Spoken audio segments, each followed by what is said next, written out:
नमस्कार दोस्तों, मैं हूं रवि मीणा। आपका हमारे YouTube चैनल साइंस गुरु रवि में स्वागत है। दोस्तों, आज हम बात करेंगे अनुवांशिक रोग के टॉप 10 महत्वपूर्ण क्वेश्चन के बारे में। दोस्तों, सभी क्वेश्चन इंपॉर्टेंट व सिलेक्टेड है। आप कोई सी भी एग्जाम की तैयारी कर रहे हो, आपके लिए वीडियो इंपॉर्टेंट होने वाली है, इसलिए दोस्तों एंड तक जरूर बने रहिए।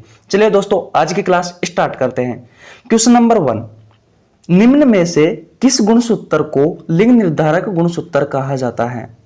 सबसे पहले आपको यह पता होना जरूरी है कि गुणसूत्र होते क्या हैं। दोस्तों, गुणसूत्र एक सेल का एक भाग होता है।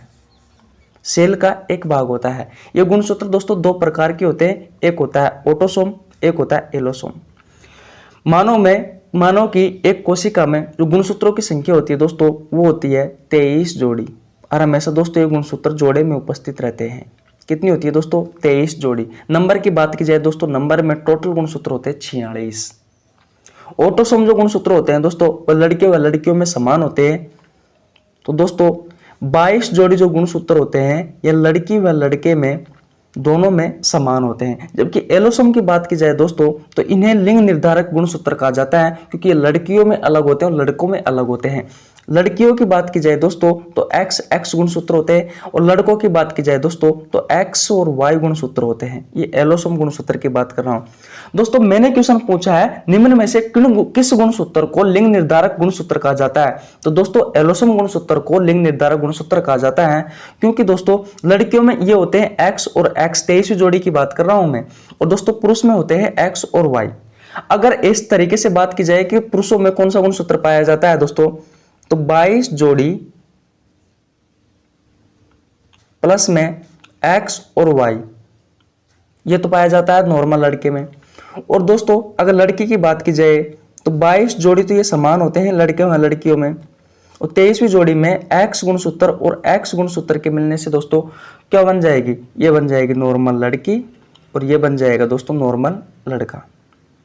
मैंने क्वेश्चन पूछा है आपसे दोस्तों, निम्न में से किस गुणसूत्र को लिंग निर्धारक गुणसूत्र कहा जाता है? तो मेरे भाइयों ध्यान रखना, जो एलोसोम जो गुणसूत्र होता है, इसे ये लिंग निर्धारक गुणसूत्र कहा जाता है। आशा करता हूं आपको अच्छे से समझ में आ गया होगा। अब चलते हैं नेक्स्ट क्वेश्चन की ओर। अगला क्वेश्चन है दोस्तों, निम्न में से गुणसूत्र बने होते हैं। निम्न में से गुणसूत्र बने होते हैं। Option number A DNA plus RNA के, option number B DNA plus protein के, option number C RNA plus protein के, ऑप्शन नंबर डी जीन के। दोस्तों जो गुणसूत्र बने होते हैं वह बने होते हैं दोस्तों DNA प्लस प्रोटीन के। किसके बने होते हैं? DNA प्लस प्रोटीन के। दोस्तों ये क्वेश्चन बहुत बार एग्जाम में पूछा जाता है, निम्न में से गुणसूत्र बने होते हैं। तो दोस्तों डीऑक्सीराइबो न्यूक्लिक एसिड व प्रोटीन होता है दोस्तों, दोनों मिलकर के गुणसूत्र का निर्माण करते हैं। गुणसूत्र की आकृति दोस्तों धागेनुमा कुछ इस तरीके से होती है, ये जोड़ों में उपस्थित होता है। और दोस्तों इस गुणसूत्र पर जीन बिखरे हुए रहते हैं। जीन क्या काम करते हैं दोस्तों? एक पीढ़ी से दूसरी पीढ़ी तक लक्षणों को पहुंचाने का कार्य करते हैं दोस्तों। बात क्लियर है? तो अब चलते हैं नेक्स्ट क्वेश्चन की ओर। क्वेश्चन नंबर 3 है दोस्तों, कौन सेल के X गुणसूत्र में प्रॉब्लम के कारण कौन सी बीमारी हो जाती है? कौन सेल के X गुणसूत्र में प्रॉब्लम के कारण कौन सी बीमारी हो जाती है? सबसे पहले अपन को यह पता होना चाहिए कि कौन सेल है, ये किस अंग में पाई जाती है, किस अंग की सेल है। तो दोस्तों ये कौन सेल पाई जाती है? हमारी आंख में। किस में पाई जाती है? आंख में पाई जाती है। आंख में दोस्तों दो सेल पाई जाती है, एक पाई जाती है कौन सेल और एक पाई जाती है दोस्तों रोड सेल। एक पाई जाती है रोड सेल। फिलहाल अपन को रोड सेल नहीं ध्यान रखना है, क्योंकि हम कौन सेल के बारे में बात करेंगे। दोस्तों कौन सेल का काम क्या होता है आंख में? तो दोस्तों ये रंगों को पहचानने का कार्य करवाती है हमारी कौन सेल। और अगर इसी कौन सेल के X गुणसूत्र में प्रॉब्लम हो जाती है दोस्तों, तो कौन सी बीमारी हो जाती है? मेरे भाइयों कलर ब्लाइंडनेस हो जाता है। कौन सी बीमारी हो जाती है? कलर ब्लाइंडनेस हो जाता है। इस कलर ब्लाइंडनेस बीमारी में होता क्या है? तो दोस्तों जो इंसान होता है वो नॉर्मल लाल, हरा और नीला रंग में, मैं लिख देता हूं, लाल, हरा और नीला रंग में डिफरेंस नहीं पहचान पाता। इस बीमारी में होता क्या है दोस्तों, जो नॉर्मल इंसान होता है, कहने का मतलब जो कलर ब्लाइंडनेस बीमारी वाला जो इंसान होता है, और लाल, हरा और नीला, इनमें डिफरेंस नहीं पहचान पाता इन कलरों में, क्योंकि दोस्तों इसके कौन सेल के X गुणसूत्र में प्रॉब्लम हो जाती है। दोस्तों अनुवांशिक रोग क्या है? जो बीमारी हमें जन्म के साथ मिले, जो बीमारी में जन्म के साथ मिली वो अनुवांशिक रोग कहलाता है। और दोस्तों इस अनुवांशिक रोग में होता क्या है, हमारी जो कोशिका होती है उस कोशिका के या तो गुणसूत्र में या फिर जीन में अगर कोई प्रॉब्लम हो जाती है दोस्तों, तो वो अनुवांशिक रोग है। तो इस बीमारी में होता क्या है दोस्तों कि कलर ब्लाइंडनेस में हमारी आंख होती है, आंख में कौन सेल पाई जाती है, कौन सेल का काम होता है दोस्तों हमें कलर पहचानने का कार्य करवाती है। कौन कौन सेल, अब जब कौन सेल के ही एक्स गुणसूत्र में अगर प्रॉब्लम हो गई दोस्तों, तो फिर डिफरेंस क्या आता है, इसके लक्षण क्या दिखाई देते हैं दोस्तों। लाल और हरा और नीला, इन तीनों रंगों में मैं डिफरेंस नहीं पहचान पाता कि कौन सा लाल है, कौन सा हरा है, कौन सा नीला है।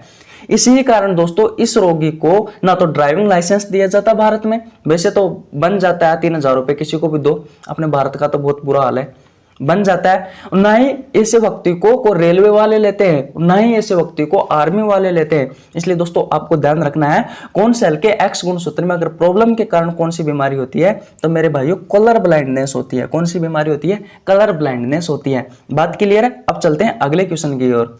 अगला क्वेश्चन है दोस्तों, निम्न में से सही रोग है, निम्न में से सही रोग है।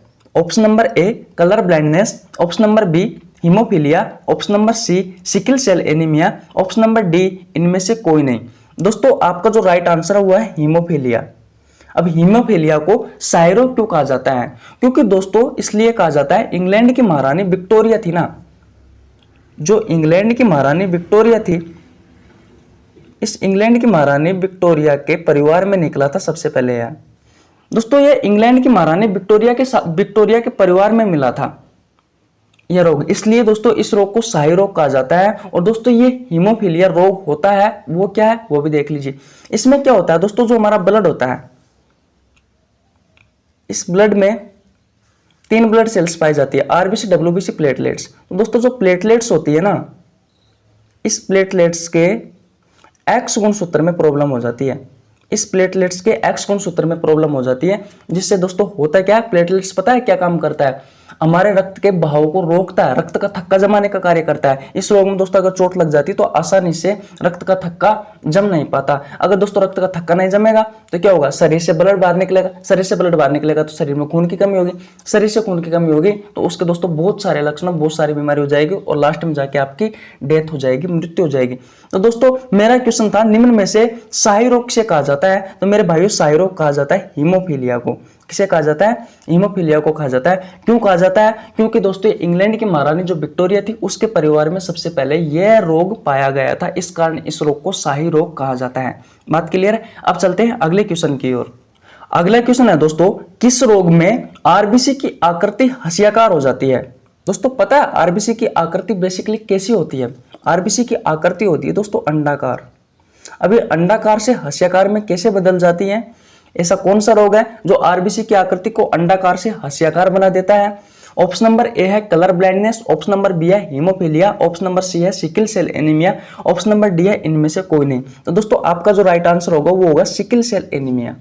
सिकल सेल एनीमिया का होता क्या है दोस्तों, इसमें जो आरबीसी होती है वो होती है हसियाकार। हसियाकार जानता है क्या होता है हसियाकार, आपने देखा होगा गांव में जो घास काटा जाता है दोस्तों, जिस औजार से, जिस यंत्र से, वह हसियाकार आकृति का होता है, उसे हसिया कहा जाता है। जिस यंत्र से गांव में घास काटा जाता है उसे हसिया कहा जाता है। क्या कहा जाता है, हसिया कहा जाता है।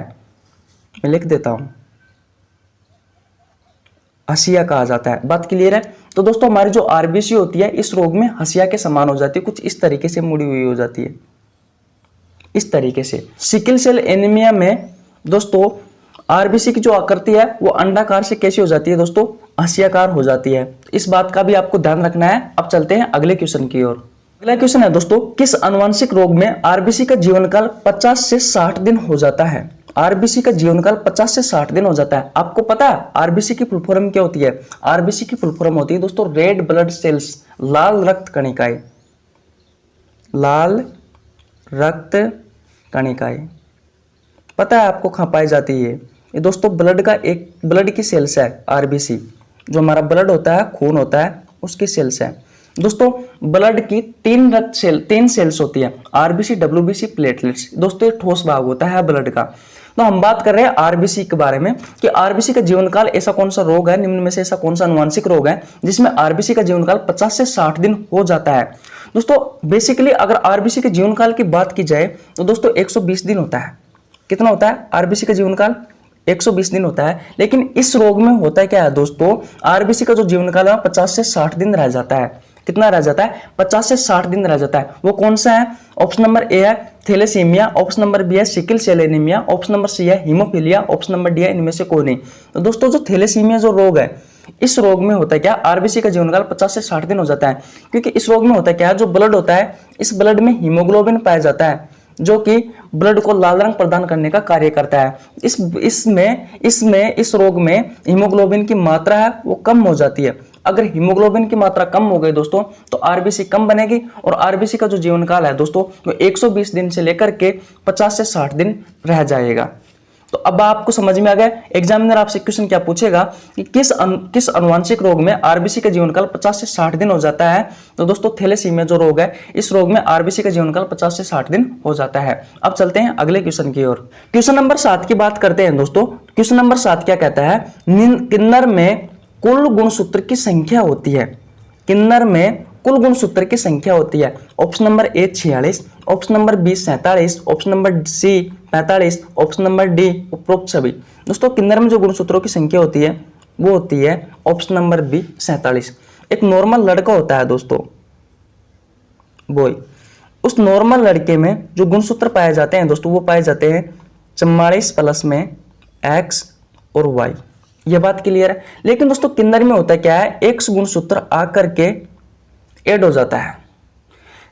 इस किन्नर में होता क्या है, एक गुणसूत्र आकर के ऐड हो जाता है। अब ये गुणसूत्र क्या करता है, ये गुणसूत्र दोस्तों इस लड़के में लड़कियों के लक्षण डाल देता है, और इसके जो प्रजनन अंग है दोस्तों वो अच्छे से डेवलपमेंट नहीं हो पाते। लड़कियों की तरह दोस्तों इसमें लक्षण आ जाते हैं। तो दोस्तों इसमें गुणसूत्रों की जो टोटल संख्या हो गई दोस्तों वो हो जाती है 47। किस तरीके से, जैसे कि 44 तो ये रहा, एक ही एक्स 45, एक ही वाई 46 और एक और एक्स आ गया दोस्तों, 47 गुणसूत्र हो गए। तो अगर आपसे क्वेश्चन पूछा जाए कि किन्नर में कुल गुणसूत्रों की संख्या होती है दोस्तों तो 47 होती है। और दोस्तों जिस बीमारी में ये गुणसूत्र बनते हैं उस बीमारी को कहा जाता है दोस्तों क्लाइनफेल्टर सिंड्रोम। क्या कहा जाता है दोस्तों? क्लाइनफेल्टर सिंड्रोम कहा जाता है। अब चलते हैं अगले क्वेश्चन की ओर। अगला क्वेश्चन है दोस्तों, किस रोग में 21वें जोड़े गुणसूत्र में एक गुणसूत्र आकर जुड़ जाता है? किस रोग में 21वें जोड़े गुणसूत्र में एक गुणसूत्र आकर जुड़ जाता है? ऑप्शन नंबर ए है down syndrome, option number B है Turner syndrome, option number C है Patau syndrome, option number D है उपरोक्त सभी। तो दोस्तों जो डाउन सिंड्रोम होता है, इस डाउन सिंड्रोम में क्या होता है, 21वें जोड़े गुणसूत्र में आकर के एक गुणसूत्र आकर जुड़ जाता है दोस्तों। 21वें जोड़े गुणसूत्र में आकर के एक गुणसूत्र जुड़ जाता है। तो दोस्तों इस रोग में क्या होता है दोस्तों, जो बच्चा पैदा होता है ना वो बच्चा मंद बुद्धि का पैदा होता है। मंद बुद्धि का पैदा होता है दोस्तों। उसका आईक्यू लेवल है वो बहुत कमजोर होता है। अगर आप उसे स्पीच, अगर अब उसको दोस्तों बोलने में परेशानी आती है, आपको क्वेश्चन पूछोगे तो दोस्तों उसको क्वेश्चन का आंसर देने में प्रॉब्लम आती है। उसका आईक्यू लेवल बहुत कमजोर होता है। अपन कहते हैं ना कि ये बच्चा तो बचपन से ही पागल है, बचपन से ही मंदबुद्धि है। और दोस्तों उसका शरीर है वो शरीर भी बहुत कमजोर होता है। उसके शरीर के जो अंग होते हैं वो दूर होते हैं, जैसे कि एक कान नहीं है उसमें, जैसे कि नाक कटी हुई है। इस तरह के दोस्तों लक्षण देखने को मिलते हैं इस डाउन सिंड्रोम बीमारी में। और इसमें होता क्या है दोस्तों, जो 21वें गुणसूत्र होता है दोस्तों उस गुणसूत्र में एक गुणसूत्र आकर और ऐड हो जाता है। तो बात आपको ध्यान रखना है, अगर एग्जामिनर आपसे क्वेश्चन पूछे किस रोग में 21वें जोड़े गुणसूत्र में एक गुणसूत्र आकर जुड़ जाता है दोस्तों, तो डाउन सिंड्रोम जो रोग होता है इसमें 21वें जोड़े गुणसूत्र में एक गुणसूत्र आकर के ऐड हो जाता है। बात क्लियर है? अब चलते हैं अगले क्वेश्चन की ओर। अगला क्वेश्चन है दोस्तों, निम्न में से किस बीमारी में लड़कियों में अंडाशय बन नहीं पाता? ऐसी कौन सी बीमारी है दोस्तों निम्न में से जिसमें लड़कियों में अंडाशय नहीं बन पाता? अंडाशय नहीं बनेगा दोस्तों तो अंडाणु भी नहीं बनेगा। अगर दोस्तों अंडाणु नहीं बनेगा तो अपन को यह भी पता है दोस्तों कि वह बच्चे, वह महिला, वह माता बच्चा पैदा नहीं कर सकती, वह बांझ हो जाती है। क्या हो जाती है दोस्तों? बांझ हो जाती है। ऐसी कौन सी बीमारी है दोस्तों जिसमें लड़कियां अंडाशय नहीं बना पाती? Option number A Down syndrome, option number B Turner syndrome, option number C Patau syndrome, option number D उपरोक्त सभी। दोस्तों टर्नर सिंड्रोम जो बीमारी है, इस बीमारी में दोस्तों लड़कियों में क्या होता है, अंडाशय बन नहीं पाता है दोस्तों। क्यों? इसका रीजन क्या है? क्योंकि दोस्तों जो नॉर्मल लड़की होती है उस नॉर्मल लड़की में जो गुणसूत्र होते हैं दोस्तों वो होते हैं 44 प्लस XX। इसमें दोस्तों क्या होता है, एक X गुणसूत्र होता है, ये दोस्तों गायब हो जाता है। एक X गुणसूत्र क्या हो जाता है, गायब हो जाता है। इसलिए दोस्तों इस लड़की में अंडाशय बन नहीं पाता। और यह बीमारी कौन सी है, यह बीमारी है टर्नर सिंड्रोम। कौन सी बीमारी है दोस्तों, टर्नर सिंड्रोम है। दोस्तों कौन से गुणसूत्र में प्रॉब्लम होती है, तो दोस्तों एलोसोम गुणसूत्र में प्रॉब्लम होती है, जिसे दोस्तों मैंने कहा था कि लिंग निर्धारक जो गुणसूत्र होते हैं उनमें प्रॉब्लम होती है इसमें। और यह बीमारी अधिकांश नहीं, मुख्यतः दोस्तों लड़कियों में ही होती है, लड़कों में नहीं होती, लड़कियों में होती है। बात क्लियर है, अच्छे समझ में आ गया होगा। अब चलते हैं अगले क्वेश्चन की ओर। अगला क्वेश्चन है दोस्तों, जीन के बारे में सत्य कथन है। जीन के बारे में सत्य कथन है। ऑप्शन नंबर ए, एक पीढ़ी से दूसरी पीढ़ी तक लक्षणों को पहुंचाना है। ऑप्शन नंबर बी, जीन एक कोशिका का अंग है। ऑप्शन नंबर सी, जीन गुणसूत्र पर बिखरे रहते हैं। ऑप्शन नंबर डी, उपरोक्त सभी। जी हाँ दोस्तों, वो सारे ही ऑप्शन सही है। उपरोक्त सभी इसका राइट आंसर होगा। क्यों होगा दोस्तों, क्योंकि एक पीढ़ी से दूसरी पीढ़ी तक लक्षणों को पहुंचाने का जो कार्य करता है दोस्तों वो हमारा जीन करता है। जीन एक कोशिका का अंग है, ये भी बिल्कुल सही है। जिन गुणसूत्र पर बिखरे रहते हैं, ये भी बात बिल्कुल सही है। इसलिए दोस्तों राइट आंसर सभी होंगे। जिन के बारे में सभी कथन सत्य हैं। अगर दोस्तों आप हमारे YouTube चैनल पर नए हैं तो चैनल को सब्सक्राइब कर दीजिए, वीडियो को लाइक कर दीजिए और अपने दोस्तों के पास शेयर कर दीजिए। धन्यवाद दोस्तों, ऐसी और वीडियो देखने के लिए हमारे साथ जुड़े रहिए।